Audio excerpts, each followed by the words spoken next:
नमस्कार, ज्योतिष जिज्ञासा में आपका स्वागत है। मैं पंडित दिनेश चंद्र। आज हम बात करेंगे शनि की साढ़े साती की, यानी शनि का साढ़े साती का प्रभाव किन किन राशियों में है। 24 जनवरी को शनि ने राशि परिवर्तन किया है, यानी 24 जनवरी को शनि ने धनु राशि से मकर राशि में प्रवेश किया है। ऐसे में जो साढ़े साती का प्रभाव है वो 3 राशियों पर अलग अलग हो जाएगा। एक राशि से शनि के साढ़े साती का जो प्रभाव था वो समाप्त हो गया है और 3 राशियों पर शनि के साढ़े साती का प्रभाव शुरू हुआ है। तीनों राशियों पर इसका प्रभाव अलग अलग रहेगा। तो आइए हम चर्चा करते हैं साढ़े साती के प्रभाव क्या होंगे और इन प्रभावों से बचने के लिए, इन दुष्प्रभावों से बचने के लिए आपको क्या उपाय करना होगा। हम आपको बिल्कुल सटीक उपाय बताएंगे। उस उपाय की करने से आपको शनि के साढ़े साती के बुरे प्रभाव से निजात मिल जाएगी। तो 3 जो राशियां हैं उसमें एक धनु राशि, मकर राशि और कुंभ राशि, यानी इन तीनों राशियों पर शनि की साढ़े साती का दुष्प्रभाव देखने को मिलेगा। सबसे पहले धनु राशि वालों की बात करते हैं। जिनकी राशि धनु है उनके लिए शनि के साढ़े साती का प्रभाव क्या रहेगा। तो हम आपको बता दें कि धनु राशि में शनि के साढ़े साती का प्रभाव अंतिम चरण में है। साढ़े साती का प्रभाव 3 चरणों में दिखता है, यानी 2.5 साल 3 चरण में। पहला जो चरण होता है 2.5 साल का, दूसरा 2.5 साल का और तीसरा 2.5 साल का। तो धनु राशि में अंतिम चरण में शनि की साढ़े साती है, यानी 2.5 साल अभी उसे और साढ़े साती के प्रभाव से इस राशि के जातकों को गुजरना होगा। अब हम बात करते हैं कि साढ़े साती जब लगती है, तीसरे चरण में है, तो उसका क्या प्रभाव होगा। शनि का जो तीसरा चरण होता है उस चरण में, यानी धनु राशि वालों के लिए साढ़े साती का प्रभाव कम होगा।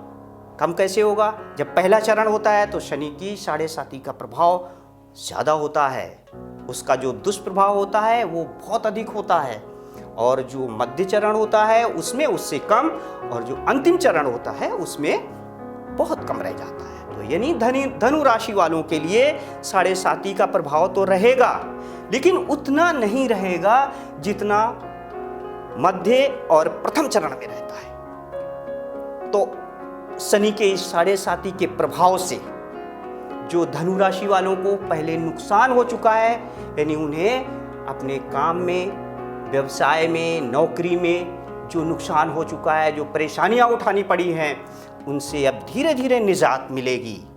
यानी 24 तारीख, यानी 24 जनवरी से शनि ने अपनी राशि परिवर्तन की है। तब से धनु, मकर और कुंभ राशि में शनि का प्रभाव बदल चुका है।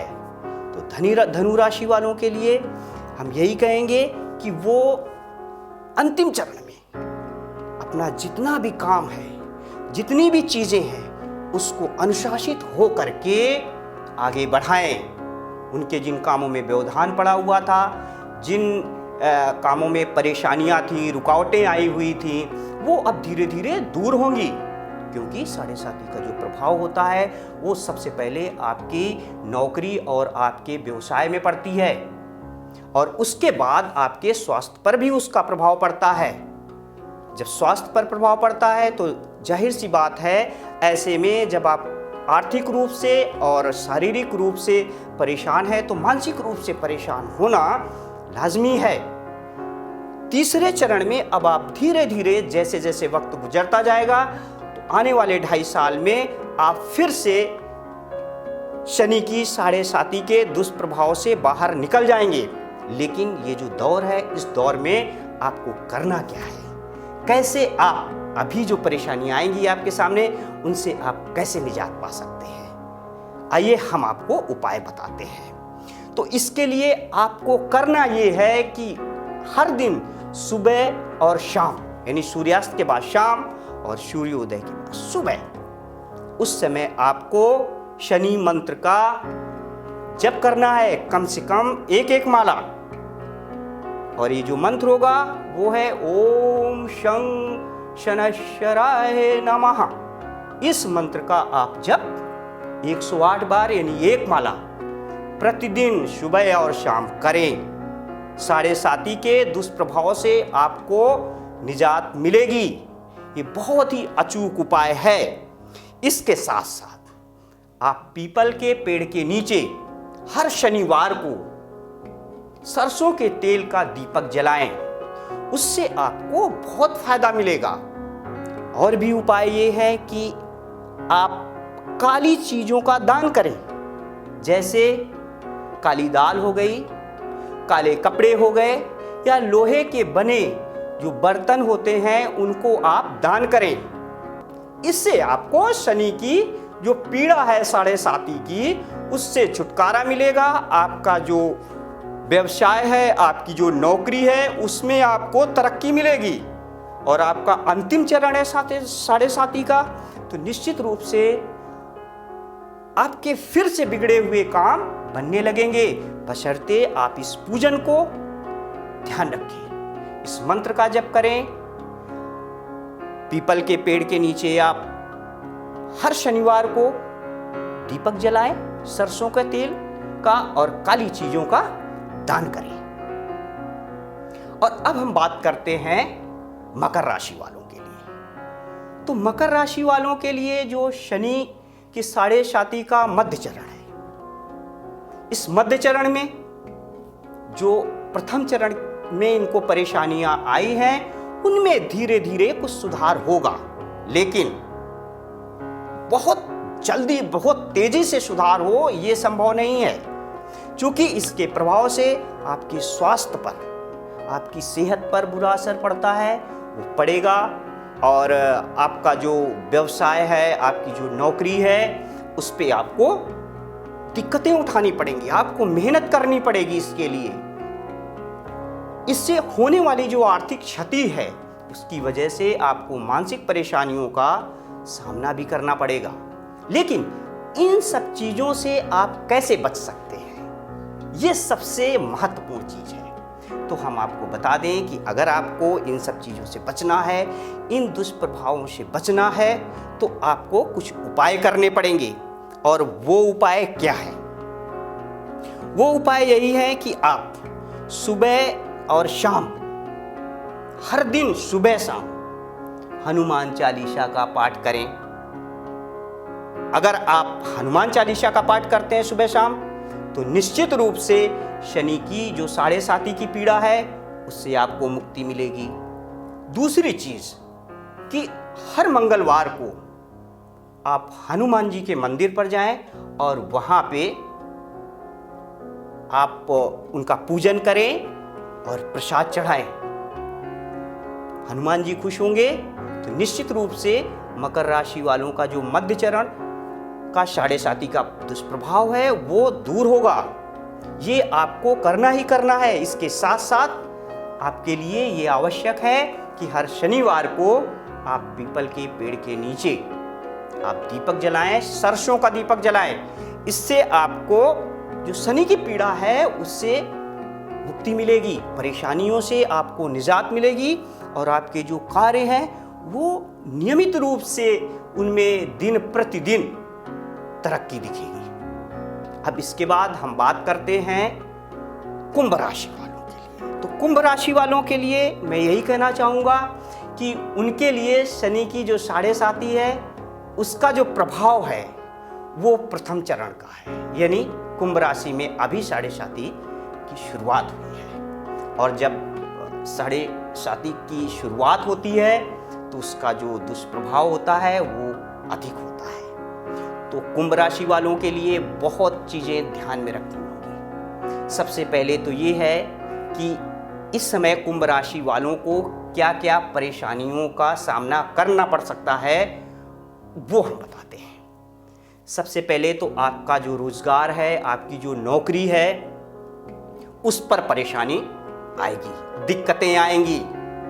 जिम्मेदारी का जो बोझ है वो आप पे बढ़ेगा, लेकिन आप जिम्मेदारियों से मत भागें। आप बहुत मेहनत करेंगे तब आपको उसके फल की प्राप्ति होगी। लेकिन आपको मेहनत करनी ही करनी है, क्योंकि ये जो पहले फेज का 7.5 साल का जो पहला फेज है, 2.5 साल का, ये टफ होता है। इससे हम निजात कैसे पाएं? सबसे बड़ी चीज ये है कि हमको करना क्या है कि एक बहुत ही अनुशासित जीवन जीना है। अगर हम अनुशासित जीवन जीते हैं तो शनिदेव की हम पे कृपा रहेगी। शनिदेव अनुशासित जीवन ही पसंद करते हैं, और अगर हम कोई गलत कार्य करते हैं तो शनि हमको दंड देते हैं, वो दंडाधिकारी भी माने जाते हैं। लिहाजा हम अनुशासित जीवन जिएं और कोई भी गलत कार्य न करें इस दौरान। और इसके साथ साथ और हम क्या करें कुंभ राशि वालों के लिए हम ये बताने जा रहे हैं, जिससे आपको इस पीड़ा से मुक्ति मिल सके। तो हम आपको बता दें कि आपको प्रतिदिन एक माला ओम शं शनैश्चराय नमः इस मंत्र का जप सुबह और शाम हर दिन आपको करना है।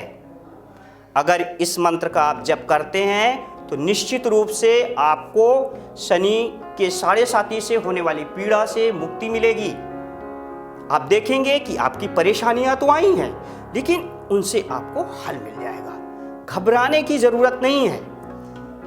हर एक के जीवन में इस तरह का वक्त आता है, लेकिन उसके उपाय भी होते हैं। हमें अगर वो उपाय पता है और अगर हम वो सारा कुछ करते हैं तो निश्चित रूप से हम उस परेशानी से बाहर हो जाते हैं। दूसरा उपाय ये है कि हम हर शनिवार को हम पीपल के वृक्ष के नीचे सरसों के तेल का दीपक जलाएं, और इसके अलावा हम शनि मंदिर में जाएं। लेकिन शनि मंदिर कैसा होना चाहिए? जहां पे शनि शिला हो, वहां पे हमें जाना चाहिए। शनि की ऐसी मूर्ति ना हो जो आंख वाली हो, जिसकी नजर आप पे पड़े। वैसी मूर्ति जिस भी मंदिर में हो, वहां पे शनि की पूजा के जो पॉइंट ऑफ व्यू से, दृष्टिकोण से नहीं जाना चाहिए। और ऐसे में आप पीपल के वृक्ष के नीचे आप दीपक जलाएं सरसों का, आपको फल मिलेगा ही मिलेगा। काले सामान का दान करें। कौन कौन से काले सामान में? काले कपड़े आते हैं, काली दाल आती है, और लोहे से बने जो बर्तन होते हैं उनका आप दान करें। नियमित, संयमित और अनुशासित जीवन अपना एक ढाल लें। ऐसे करने से जो कुंभ राशि में शनि के 7.5 का प्रभाव है वो दूर हो जाएगा। तो ये कार्यक्रम आपको कैसा लगा? आप हमें अपने सुझाव भेजें, मेल भेजें। हम आपके सवालों का जवाब देंगे, आपको संतुष्ट करेंगे।